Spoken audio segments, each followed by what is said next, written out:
friends.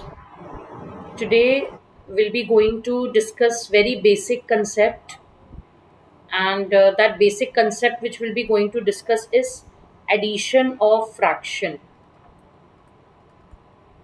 जब मैं आज ग्रेड 8, ग्रेड 9 और ग्रेड 10 के स्टूडेंट्स को देखती हूँ तो उनमें ये बहुत बेसिक सी चीज़ें हैं जो उन लोगों को नहीं समझ में आती and they sometimes got confused.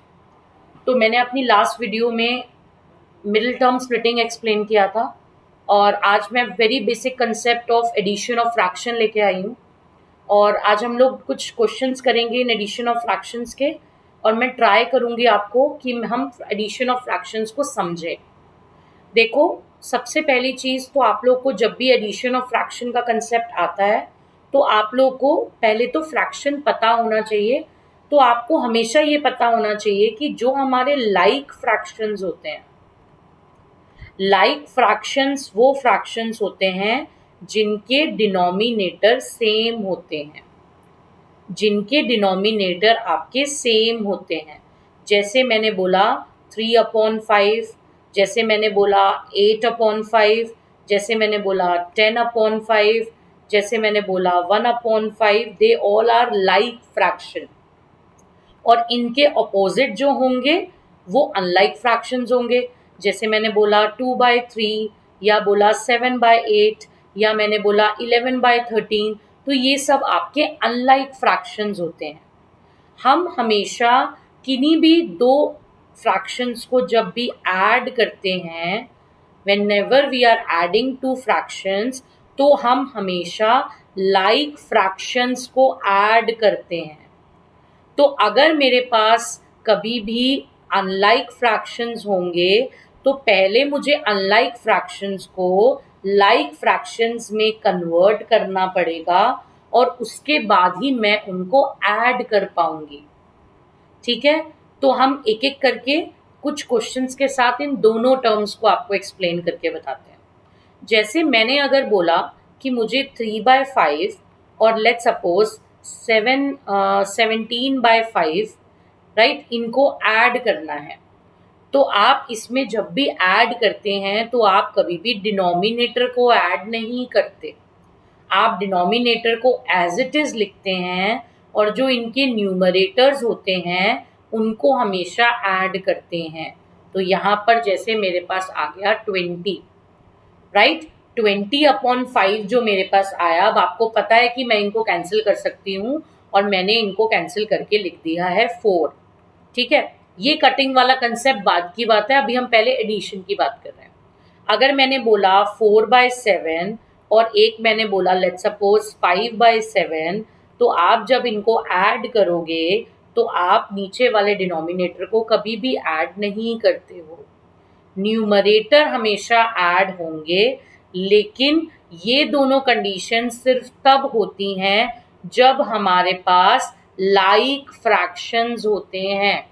तो लाइक फ्रैक्शंस के अंदर जब भी हम लाइक फ्रैक्शंस की बात करेंगे तो हम जो ऐड करेंगे वो न्यूमरेटर ऐड करेंगे और आपका जो डिनोमिनेटर होगा वो आपका सेम रहेगा. ये चीज़ याद रखनी है आपने. ठीक है, तो ये तो ठीक है. अब जब हम बात करते हैं अपने अनलाइक फ्रैक्शंस की, मैंने आपको जब बताया कि जब हमारे पास अनलाइक फ्रैक्शंस होते हैं, जैसे मैं बिल्कुल ही सेम ले लेती हूँ, 2/3 ले लेते हैं एक बहुत बेसिक सा, और एक हम ले लेते हैं 3/5. इनको मुझे ऐड करना है. तो जब भी आप इन अनलाइक फ्रैक्शंस को ऐड करते हैं तो कभी भी ऐसा नहीं करना है कि ऊपर वाले दोनों को ऐड कर दो और नीचे वाले दोनों को ऐड कर दो. ऐसा नहीं होगा. इसको आप कभी भी नहीं लिखोगे कि ये 5/8 हो जाएगा, कि हमने 3+5 कर दिया तो 8 हो गया, 2+3 कर दिया तो 5 हो गया. बिल्कुल भी नहीं करेंगे. आपको दिख रहा है कि ये दोनों अनलाइक हैं क्योंकि इनके डिनोमिनेटर्स अलग हैं. तो आप जब इनको करोगे तो इसके दो वे होते हैं. मैं आपको वो दोनों वे एक्सप्लेन करती हूँ. एक हमारा वे होता है जिसको हम बोलते हैं इक्विवेलेंट फ्रैक्शन वे, जिसके अंदर हम इन दोनों फ्रैक्शंस को सेम बनाते हैं. तो कैसे बनाया जाता है? जो ये दोनों आपके पास डिनोमिनेटर होते हैं इनका आप एलसीएम लेंगे. तो एलसीएम ऑफ 3 and 5 जो कि होता है मेरा 15। ठीक है, जब हमने बोला कि ये 15 होता है एलसीएम ऑफ 3 एंड 5, तो अब हमने क्या करना है, हमारे पास जो ये दो फ्रैक्शंस हैं इनको मुझे किससे मल्टीप्लाई करना चाहिए कि मेरा डिनोमिनेटर के अंदर 15 बन जाए। ठीक है, 3 के अंदर मैं किसको मल्टीप्लाई करूंगी, 5 को, और 5 के अंदर किसको मल्टीप्लाई करूंगी, 3 को, तो मेरा डिनोमिनेटर एलसीएम जितना बन जाएगा जो कि होगा 15। अब जब मेरे पास न्यूमरेटर की बारी आएगी तो जो नंबर नीचे मल्टीप्लाई होता है वही नंबर हम ऊपर मल्टीप्लाई करते हैं।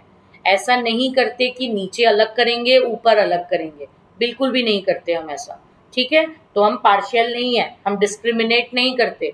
जो चीज़ हमें न्यूमरेटर में देनी है वही हम डिनोमिनेटर में भी देंगे। तो 2 इंटू 5 हो गया मेरे पास 10, और 3 इंटू 3 मेरे पास क्या हो गया 9। तो ये मेरे पास आ गया, नाउ आई गॉट। अब आप बहुत ध्यान से जब देख रहे हैं तो ये दोनों के दोनों जो मेरे फ्रैक्शंस हैं ये अब मेरे लाइक में बन गए। राइट, देख रहे हैं दोनों का डिनोमिनेटर सेम हो गया। तो जब मेरे पास दोनों डिनोमिनेटर सेम हो गए यानी वो लाइक हो गए, तो हम वही सेम प्रोसीजर करेंगे। डिनोमिनेटर एज इट इज हो गया और हमारा न्यूमरेटर ऐड हो गया, तो हमारा आंसर आ गया 19/50। अब इसका दूसरा मेथड है, इसका दूसरा मेथड भी बहुत ध्यान से देख लो। तो हम हायर ग्रेड्स में वही मेथड यूज करते हैं, और जो आपके 7th 8th के क्लास के स्टूडेंट है वो इक्विवेलेंट वे भी यूज करते हैं।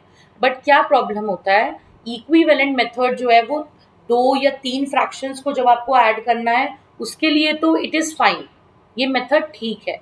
लेकिन जब आपको 2 से ज़्यादा, बहुत ज़्यादा नंबर्स में फ्रैक्शंस को ऐड करना होता है या फिर हमें सबट्रैक्ट करना होता है, तो उन केसेस के अंदर इक्विवेलेंट फ्रैक्शन अच्छा मेथड नहीं होता।